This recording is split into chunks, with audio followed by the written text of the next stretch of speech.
When it comes to living off grid, if you can, what I would suggest is get glamping tents or put temporary housing there and build while you're there.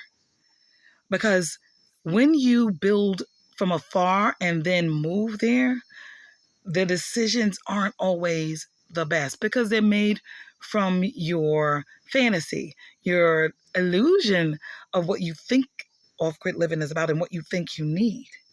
Now, when you live there, and oh my gosh, I am so glad I did that. When you live there, I came back on my property with large 16 by 16 glamping tents, and we started out with that.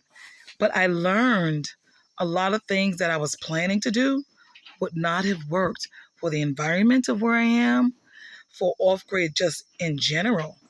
I just had all these fantasies. Oh, and I want this, and I want that, and I want the thatch roof, and I want this to look like this, and all that, because I wanted thatch roofs on everything.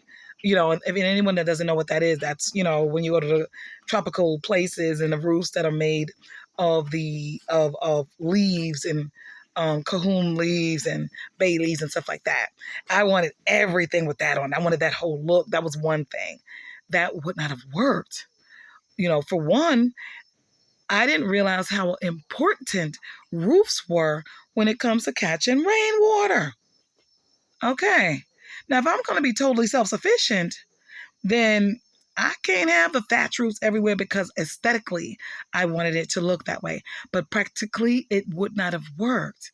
It would have required me to constantly have to buy water and bring it back here because then all my roofs would have been leaves and, dried leaves and everything. And then I wouldn't have been able to have a proper gutter system and catching the rain and having water tanks and catching all that rain during the time when it's raining often. So definitely, if you can, I would suggest just move back there while it's raw.